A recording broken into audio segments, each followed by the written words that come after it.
Forget frequently asked questions. Common sense, common knowledge, or Google. How about advice from a real genius? 95% of people in any profession are good enough to be qualified and licensed. 5% go above and beyond. They become very good at what they do, but only 0.1% are real geniuses. Richard Jacobs has made it his life's mission to find them for you. He hunts down and interviews geniuses in every field: sleep science, cancer, stem cells, ketogenic diets, and more. Here come the geniuses. This is the Finding Genius Podcast with Richard Jacobs.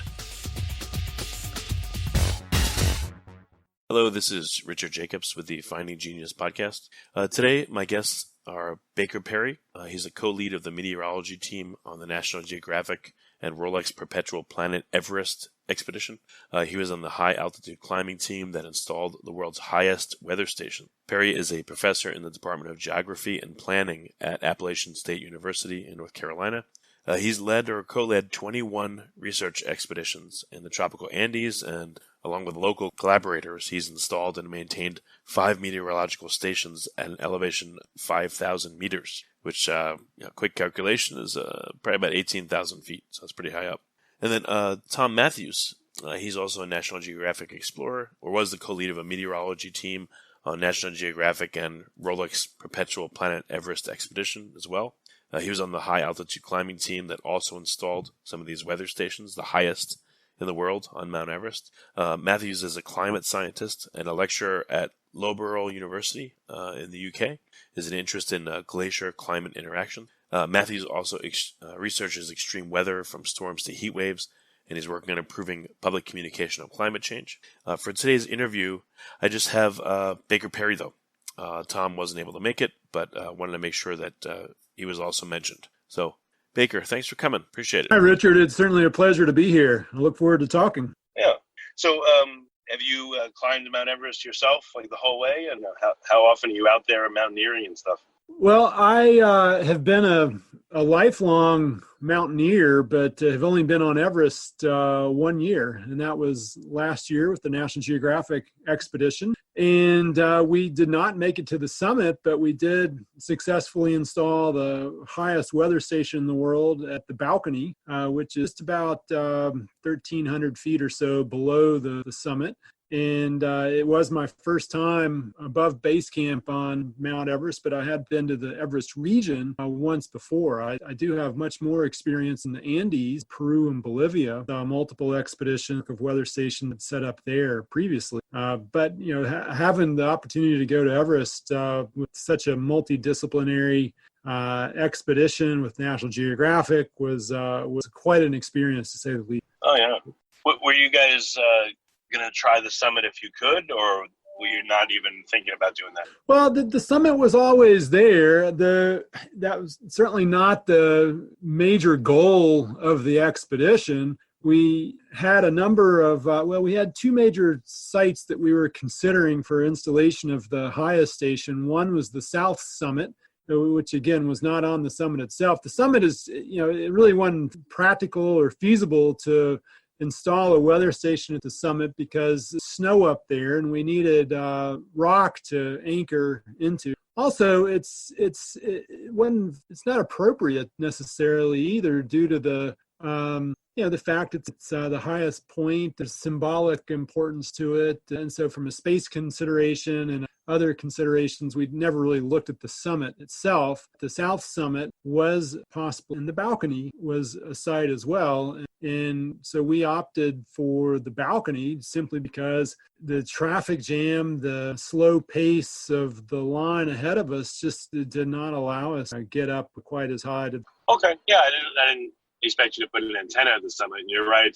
Then you'd have like maybe an Empire State Building situation or a Chrysler Building where they put the antenna to make it higher than the other building. That's not the point. And I understand it would probably ruin things for a lot of people wanting to summit it if you did. But just personally, I wondered if you wanted to summit it, to say you did, and to just, since you were close. Yeah, I mean, personally, certainly there was an interest in trying to get up to the summit, but that was secondary to fulfilling the scientific objectives. And so our approach all along was, okay, if we have the time, we have the oxygen, the route is in a favorable condition, and we're able to complete our scientific objective with the installation of the weather station, then yeah, I think that would be something to consider, but that was not the primary reason we were there.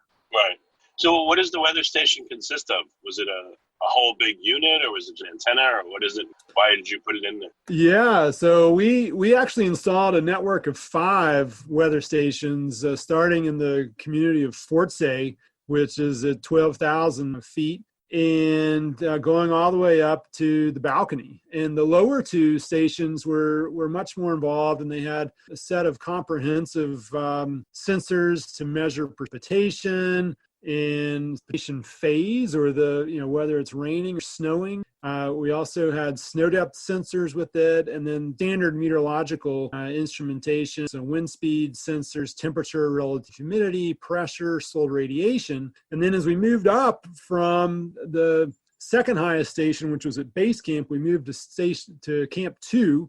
And at Camp 2, we're obviously limited by the amount of equipment that we can take there. The site itself is a bit more limited. We were just all we could really find was a small outcrop of rock to anchor things onto, and so by design we had to cut down the sensor that we took up to Camp 2. Now it was still possible to use some conventional tripods that could be flown in on a helicopter. But above Camp 2 is where it got really interesting. Up at 26,000 feet and 27,600 or so, certainly no helicopter can drop a load there, and we're limited to what can be carried on our Sherpa's back. And so the design that we came up with for those upper 2 stations consisted of a very lightweight tripod of aluminum that had been engineered. Then we also had a separate Pelican case for a data logger for the brains of the weather station. And then another Pelican case consisted of a battery and a charge. And then those were bolted directly to the rock, the lowest levels. The rest of the station we built on the tripod consisted of 2 solar panels. One was oriented due south, the other was south oriented. And then we had 2 different temperature sensors, one relative humidity sensor, a pressure sensor. At one of the stations at the South Call, we had a solar radiation sensor, and then we had a wind sensor. And so, did you have an oxygen sensor? No, we don't have oxygen, but from the pressure sensor, we can, that's a pretty good, just the overall atmospheric pressure is pretty good. What was the reason for putting it in? Was it that no one knows what the weather's like, at that elevation, or is it just to provide a lot more accurate weather conditions on Everest? Yeah, it's a combination of factors. I think you're absolutely right. And the first statement is that we really don't know what the conditions are up at some of these highest elevations in terms of weather and longer term climate. Even though there's huge volume of ice stored as in glaciers up in the Himalayas, there are only a handful of weather stations that are found at those elevations. And prior to our expedition, there was no weather station up at the highest elevation above about 1,000 feet. And so our installation certainly fulfilled a critical void in just data coming in. I mean, it's one thing to have data from aircraft and satellites and weather balloons over the atmosphere, and we have some of those observations across South Asia and the world, but that's not the same thing when we're talking about direct surface observation in these mountains. Observation are absolutely critical for understanding how the climate is changing and also improving forecast models and models of glacier change. Give us a sense of what the water reef picture may look like down the road. But now the other point you reference is that these weather stations also play a critical role in climber safety. And there have been a couple of attempts previously to monitor weather conditions at the South Call, the Italian station in 2008, the 6,000th highest weather in the world for quite some time, and last year. And so we have some intermittent observation from that effort, but they were not continuous, and ultimately that station was destroyed by small pieces of rock being picked up and hurled against it. And so we don't have as long a record or as a complete a record as we would like. And so our network installed gives us real-time observation. And with the amount of time they've already been set up, we have observation directly compare with forecast models. In a paper we've recently published in the Bulletin of American Meteorology, we show how our observations can already be used to improve the weather forecast. And ultimately, we hope that that'll improve climber safety, allow climate decision on when the best windows go for them. So how long has these weather stations been active since you put them up there? And any interesting insights? At night, the pressure drops so much that it's too dangerous to go, or like what's been noticed? Yeah, so these stations have been up for just over a year, and we completed the highest installations at the end of May in 2019. And yeah, some of the insights that we've learned, one of the ones that we report in a recently published paper is that the coming solar radiation is incredibly, and when I say intense, those that have climbed and spent time at altitude, especially in the Himalayas or perhaps in the tropics and the Andes, know that the sun is intense, okay, and you feel that when you're out there in it. But to actually have measurements to quantify this up at 26,000 feet puts it in a little bit of different perspective, in the sense that the measurements that we have made, the observations that we have up there, weather station, tell us that at times the solar radiation is more intense than what we expect at the top of the atmosphere. And the reason for this, presumably, we think at least, is that there's multiple reflection coming in. There's multiple pathways from adjacent snow and ice-covered slopes and clouds that can result in incredible intensity. And the broader significance of this is that even when temperatures are well below freezing at lower on the mountain and higher up on the mountain, even when those temperatures are well below freezing, melting can still occur due to this very intense solar radiation. And so that's a very interesting finding, huge relevance for projected glacier change in decade. The fact that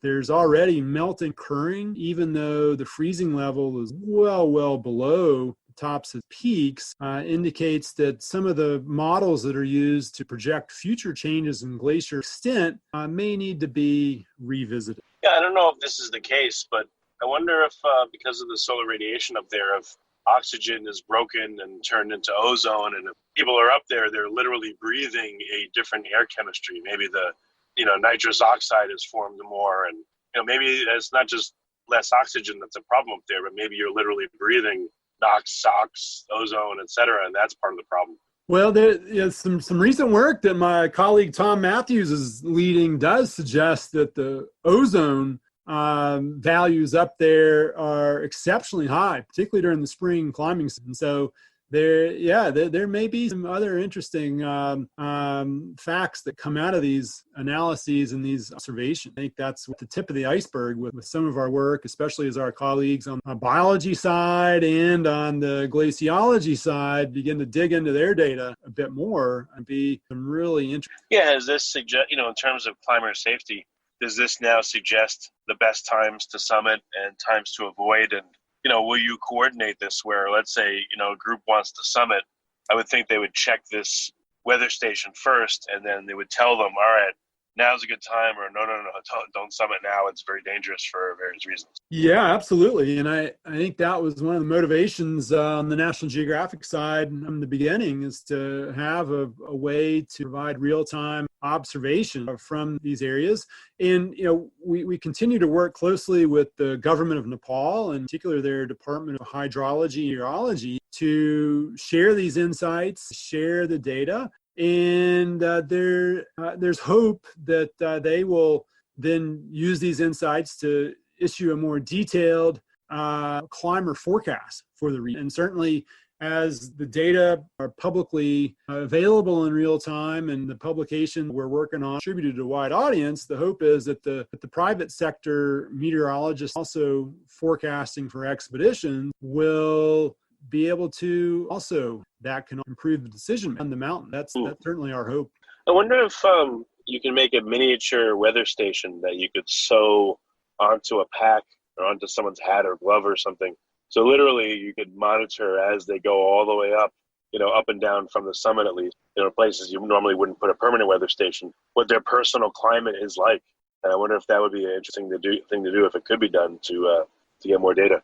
Yeah, absolutely. There is a growing opportunity using personal sensor, micro sensors. I've got some colleagues that are using some of these for stress and cold stress occupational states. And, we did carry some sensors that actually, I could super small, maybe 2 inches long sensor that has a data logger inside it. And there's a temperature probe that extends from it that then I would carry. I would put that outside my pack. And so we did experiment some with that. And the problem, one of the major problems with temperature at least, is that because of the intense solar radiation, that these any sort of temperature probe needs a radiation shield. It needs to be shielded from the intense radiation to get a measurement. That's one of the major challenges. But certainly there's opportunities to do that. That be more mainstream. Have people quantified the physiological impact of summiting? In terms of amount of extra radiation absorbed, in terms of again what you breathed, and the low pressure, and et cetera. Like, has it all been fully quantified? Yeah, I mean, there's been quite a bit of work on the physiology of high altitude that has been published over a lot of that work started in the 1960s. The first American Geographic played a role. And so that's, the impacts on the human body are fairly well understood. There's still opportunities to fill in some holes, but, it's been less well documented. The climate side and the atmospheric side has been less well studied. And those are some voids that we're trying to fill with the expedition and the subsequent data analysis. I've heard on Everest, there's a lot of garbage and stuff that's been discarded, oxygen tanks, and, God forbid, maybe even like people that have died up there, et cetera. But is it messy up there? Is it pretty clean? I don't know. Is there any way or reason to monitor what's up there and clean it up periodically? Or was that not at all part of the mission? Well, there's no question that over the years, waste and trash has accumulated.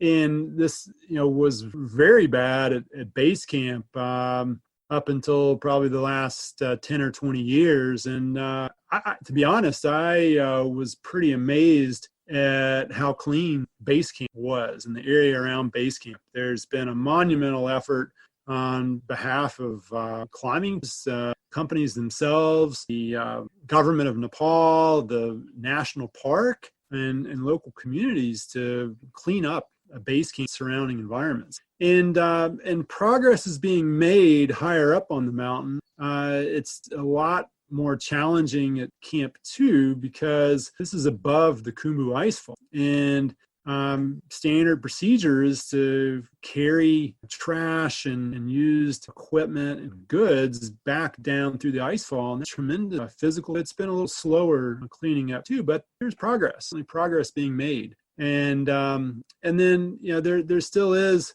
there's still quite a bit of trash up at South Col, but again, that's vastly improved from what it has been, is my understanding. Oxygen containers are carried down, and expeditions are given incentives to bring trash down, and so it's a process. And I think we're seeing it get a little better each year, and that's a very encouraging. Yeah, that's great. All right, now to the climate insights. So we talked a little bit about, like you said, a lot of ozone up there, solar radiation. For our overall climate, now that we have literally like an eye in the sky up there, what are we seeing that we didn't see before? Well, what we're seeing now with these stations is that we tell exactly when the subtropical jet stream, for example, is over the region. And we can infer this times in the past by using satellite image, using what we call reanalysis data from the models. But to have that eye in the sky is critically. Same thing with the solar radiation, the temperature, and these other variables. providing just tremendous insight at what the climate is at the highest region of the planet. And I think that, I shared some of the initial insights already with respect to intense solar radiation, but what we're also learning is that a lot of the so-called disappearances of climbers in the past have been fully explained, may be tied to wind gusts, high wind gusts. In fact, may have blown people off the mountain or certainly off their feet and caused a fall.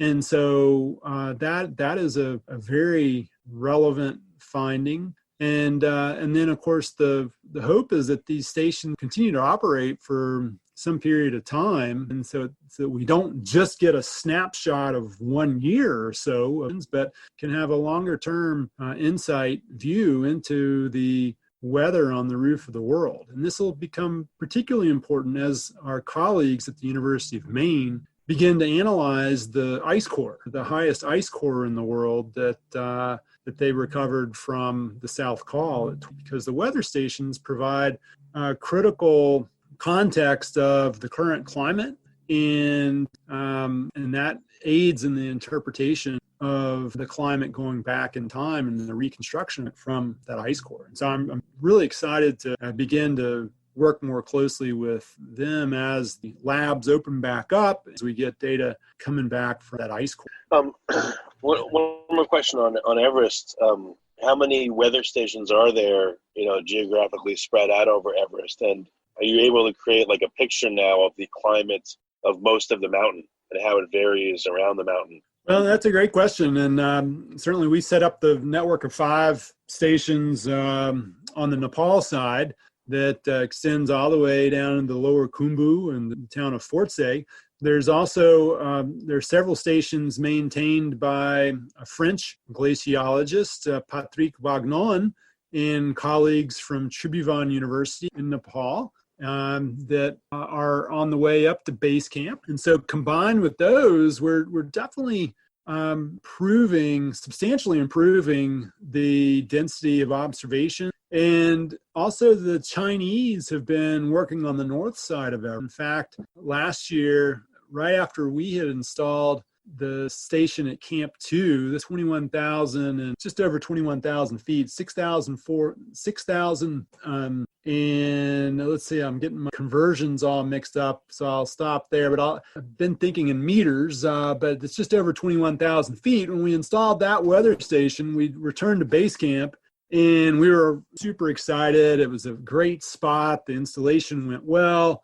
And we shared the news with our expedition leader, Dr. Paul Majewski, and he patted us on the back and said, "Congratulations." But I just had word from our Chinese colleagues on the other side. They installed a station 100 meters higher than you. And so that was just last year. And so it's fantastic to see efforts taking place on the Chinese side as well. And we are in communication with those researchers and continue to analyze the data. The findings come out. We have not yet gotten access to the data from the Chinese station for this year. We're working on. Yeah, that's what I was going to ask you is hopefully, Nepal and the other countries that own parts of the mountain essentially will say we demand a collaboration so we can see the climate around the mountain at all times. I'm sure that would lead to a lot of interesting science, because I don't know if anyone that's mapped a mountain put a bunch of weather stations on a mountain and looked at the climate and how it's different around the different faces and the different rocks and crags and all that. It'd be very interesting to see. Absolutely. And when combined with the work that our mapping team has completed with the drone mapping and the helicopter LiDAR mapping, this is the most detailed mapping and analysis of a glacier in the world. And I'm sure Faye can some of those resources from the National Geographic.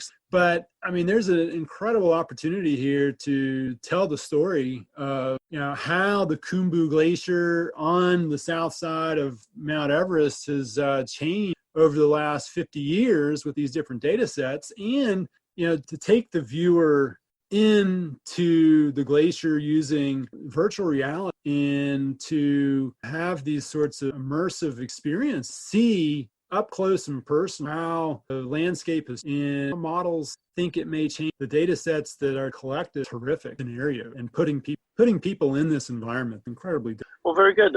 How can people check out, I know National Geographic is, a film of it. So Expedition Everest, where is it? How can people look at it and find out more? The Expedition Everest TV special premieres on Tuesday, June the 30th at 10 p.m. Eastern on the National Geographic. And I encourage people to tune in to that to learn more about our team and the science completed. The National Geographic also has a comprehensive website with real-time data links to the weather stations and a number of videos highlighting the work that each team has completed. And so I certainly encourage your listener to check out those resources as well. Well, very good. Well, Baker, last thing, what's your next mission? Do you have any other places where you're going to be going, or are you going to be back home for a while, hanging out, looking at data? Well, yeah, that's a great question. And Tom and I both had planned to be back on Everest this spring in April and May, maintaining the weather stations, doing some upgrades and just checking on things. But of course, the world has changed a bit in the last few months. And so that expedition is on indefinite hold. And so I'm taking advantage of this time to just be out at my family's farm and doing lots of research, writing up results from the exciting data that we've been collecting. Also been growing a big garden, spending a lot of time with the family. And so I think, beyond that, I do hope to get back to Everest at some point. And then other regions that we're beginning to look at for possible field expedition, the Karakoram, Pakistan, this river valley. This is studied a high mountain in the world and huge, given headwaters of the Indus, major rivers there. And also in South America, returning to the Andes, Chile, trying to improve our atmospheric hydrological variability. Well, very good, Baker. Thanks for coming on. It's a really cool project that you've been involved in. I appreciate it. Hey, Richard, it's a pleasure to talk with you, and I enjoyed it very much, and hope you enjoyed the show. Oh, yeah. If you like this podcast, please click the link in the description to subscribe and review us on iTunes. You've been listening to the Finding Genius podcast with Richard Jacobs. If you like what you hear, be sure to review and subscribe to the Finding Genius podcast on iTunes or wherever you listen to podcasts. And want to be smarter than everybody else? Become a premium member at findinggeniuspodcast.com. This podcast is for information only. No advice of any kind is being given. Any action you take or don't take as a result of listening is your sole responsibility. Consult professionals when advice is needed.